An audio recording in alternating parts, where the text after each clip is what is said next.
বাথরুমে 5 ইঞ্চি ভুল।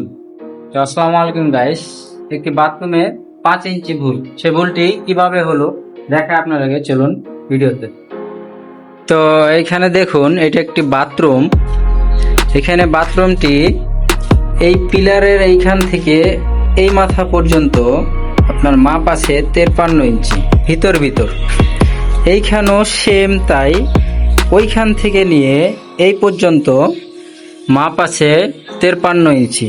এখন ভুলটা কোথায়? ভুলটা হচ্ছে এই রুমে আপনার 5 ইঞ্চি ক্রস হয়ে গেছে। এখন বাথরুম ঠিক করতে গিয়ে আপনার রুম ক্রস হয়ে গেছে, এটা মহাজন এখন মেনে নিবে না। সেখানে আমার বড় ক্ষতি বা বড় ভুল জেরে বলেন, ঠিক আছে। এখানে মাপটা নিতে হতো এইভাবে, আপনার ওই যে বিম, ঠিক আছে, ওই বিম থেকে এখানে গাঁথনি কত ইঞ্চি আছে এটা দেখে নিতে হতো। আবার সেম কাজটা এখানে আপনার এইটা দেখুন, এই বিমটা ফ্লাশ চলে গেছে, এই যে বিম, এই বিমটা ফ্লাশ, ঠিক আছে। এইখান থেকে মাপটা নিয়ে এখানে সল করে নিতে হতো, তাহলে আমার হয়তো কি বাথরুম ক্রস হইতো, বাট আমার রুমটা ঠিক থাকতো, ঠিক আছে। এই রুমটা ঠিক থাকতো। এইখান থেকে দেখাই, রুমটা ক্রস আছে, ঠিক আছে, কিন্তু বাথরুমে ক্রসটা নেওয়া কি আসলে ঠিক হবে? আপনাদের মতামত চাই, কমেন্ট করে মতামত জানাবেন।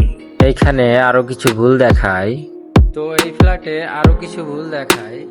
এইখানে আপনার এই বাথরুমে এইখান দিয়ে ফল ছাদ রেখেছে, ঠিক আছে, কারণ এখানে জায়গা কম, তারপর এখানে রেখেছে।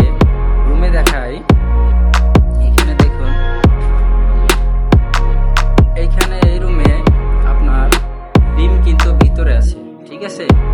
এখানে বিম ভিতরে আছে, আপনার বিমের বাইরে গাঁথনি নিয়েছে, পিলার প্লাস নিয়েছে গাঁথনিটা, তাহলে উপরে 3 ইঞ্চি গাঁথনি দিয়ে এই পিলার করা হয়েছে। এখন এইখানে ক্যাটডোর যদি দিতাম তাহলে কি ক্যাটডোরটা ঠিক হতো? আপনারা কমেন্ট করে জানাবেন। এখানে এই ভুলগুলি কি, এই কাজগুলি কি ঠিক আছে নাকি ভুল হয়েছে, কমেন্ট করে জানাবেন। ভিডিওটি ভালো লাগলে প্লিজ একটি লাইক করে চ্যানেলটি সাবস্ক্রাইব করে দিন।